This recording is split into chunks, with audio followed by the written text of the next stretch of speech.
had a few friends asking me about how to get sparks, the new sparks in Dragonflight 10.2. Basically, they're the component you need for crafted items, whether you PvP, PvE. You're definitely gonna want these things, and it's pretty easy to do. So the first thing I was gonna mention is if you haven't done the campaign yet, you will need to do it at least once on your main for a little bit. The one that has you go out to the Onaran Plains and unlock the Emerald Dream. It's not too bad. Some people like finishing the weekly quests this way. More power to you. If you want to repeat it, that's fine. But yeah, this is what I found works pretty well for me. So the first thing you want to do is get this thing here. You don't technically need it, but you might as well. I would pick the one on the left because Super Bloom is kind of the method we go about things. And then this is optional, but I like getting this PvP world quest here, and it is going to be different every week, but this is the one for the first week. It gives you Emerald Dream rep, basically, and it gives you 1,000 for killing 100 people out in the thing. And the big thing you want from this is this, the rep thing, because there's a weekly quest we're going to pick up in a little bit. And once you get that, this is almost all the way there, basically. Just for a couple references, too, for getting the sparks. If you were just wanting to PvP specifically, you should be able to get these from these two things. The ones that are called Malicious Horde, they usually give them. Might not be 100%, but it's usually pretty good, especially later on and stuff. So if you absolutely don't want to go out there, you are going to want to go out at least one time, and I'll show you why. So anyways, let's get to that. I'm going to turn off war mode just so make this a little smoother. But yeah, if you are going to do that quest, you need war mode on. And then real quick, this is just for PvP in general. We'll have to turn back in 1 second. Sorry. Okay. So if you are like on a newer character or you're going to be doing PvP, I recommend looking at some of these world quests because some of them give some pretty good rewards. And this right here is an example of one. 750 tokens. So with those tokens, you can buy gear here. You can upgrade it with, this one. Not doing the greatest job, but anyways. Yeah, so it's 431, which is not bad if you're just wanting like some starter gear for your PvE. But the big thing is it goes to 473, which is basically honor gear next season. I think it's slightly lower probably. But what you can do is you can upgrade these to just below conquest gear. So it's pretty nice. And the way you do that is with this quest here, or apparently at the honor eventer next season. This is new, but they're going to sell like a catch-up thing that you can get. Basically, if you miss your trophies of strife, which are how you upgrade it to the higher eye level. So yeah, it's kind of nice. I'm glad they added some all catch-up for sure. People that are busy or whatever and stuff. But yeah, I would say check out these world quests here. It's not always going to be the same per every character, which is kind of confusing. For example, this one, yeah, it's giving me 750 here. But if I logged on my DH, it's going to give like some random worthless thing that's not even worth bothering with. But yeah, anyways, okay, so we're going to turn this off real quick. So this is the big thing you want to get. I just want to try to make this quick so people can get the information. So this is right above the bank is where you can actually just take the portal on your alts. You don't have to do any of the campaign on your alts at all, so that's kind of nice. Anyways, you go straight here. And then these are the quests you're always going to want to pick up no matter what kind of content you're doing. So the first one is this one right here, the Worthy Ally one. And the requirement for that is 1,500. If you finish this, then you're guaranteed to get a splinter, basically. And for your first week, you can grab this one. It's called Dreams Unified. And basically, whenever you pick up the splinter, wherever you get it from, you get a bonus one for free. That's only this week, though. So just keep that in mind.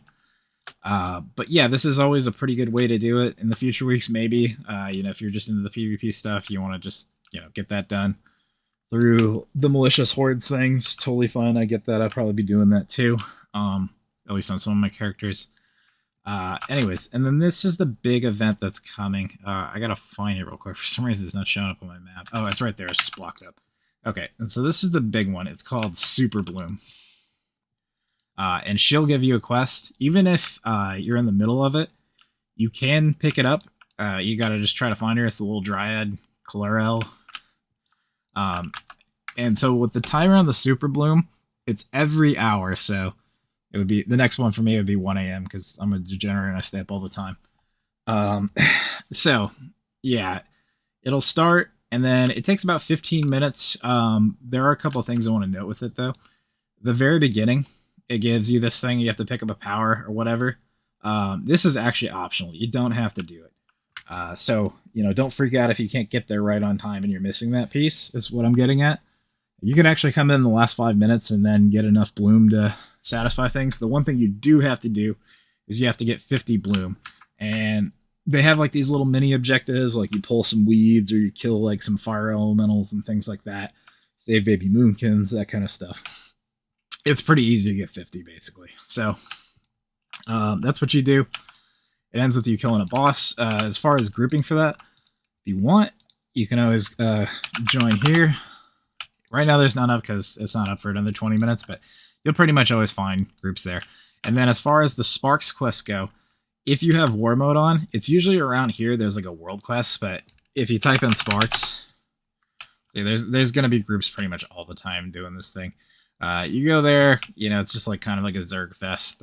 You kill people, try to survive.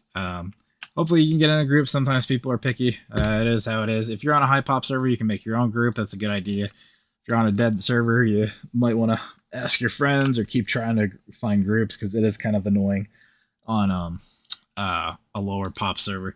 The one thing I would mention though is if you only need so the one thing I would mention is that world quest, the PvP one, it'll be like somewhere around here and it's got like a similar icon to the one I showed earlier that gave the bloody tokens.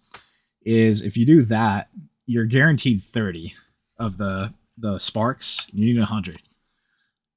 Plus, whenever you kill somebody in the zones, you're getting 1. So you're probably going to get a decent amount from that. But what you can also do, too, to supplement it, is any of these world quests out here in the zone will give you at least 10. So, hypothetically, I guess, let's see, 1, 2, 3, 4. Yeah, there's exactly 7. So if you wanted to, you could do that world quest if you're like really struggling to find a group and you don't want to deal with it. Anyways, yeah. And alternatively too, the one thing I was going to mention is you only need 1500 rep. So you don't have to do both these. Like if you absolutely hate PvP, fair enough. You get the Super Bloom. I would get the Super Bloom. There's no real reason not to. The Super Bloom gives you a nice PvE item at the end too. And it gives you a 1000 rep token. And you can farm 500 rep pretty easily. Just, by doing these world quests. I mean, it'll take you a little longer, but it's not bad. And then you can also, if you really want, you can do the campaign as well. There's lots of ways you can get rep. But yeah, those are kind of the big things. Definitely want to get your splinters. So for the first week, you get a whole one, which is 2 splinters technically. Next week, you only get half. So you're only going to have 1.5 crafted items. You'll have to wait another week before you can build your second one for the new season. Yeah, so I would say, just for going over stuff, if you like doing the PvP, check out those dailies, see what the rewards are, and you got to check on the characters you're doing it on because they're not all the same. Always pick up this weekly right here for sure, no matter what you're doing. And then always pick up, if it's your first time doing, which is this first week, always get this. And then that one weekly outside, it is going to be kind of random too. Like it might be another zone and stuff, so you can't always necessarily count on this week. I don't know if it's going to give you Emerald Dream rep or not. I kind of think it won't if it's in the other zones. But yeah, it's a pretty decent way to knock this thing out. The Super Bloom is pretty great. Like, you show up on time, you get it done in 15 minutes. That's 2/3 of the way done with the quest. And yeah, there's some like other little things too. I'm just going to mention real quick and then wrap this up. But there's this quest right here. If you want to get like the mountain stuff, you can get these seed blooms. Basically, you plant like seeds and stuff because you're going to get those from the Super Bloom too. So if you're a big mount collector, a pet collector, that's another bonus. But you don't have to do it. Anyways, I think that pretty much covers everything. So hopefully I explained it. Feel free to ask me any questions. Yeah, If you got me on B-Tag or want me to answer on YouTube, I guess, too, I can do that. Anyways, thanks. I'll have a good one.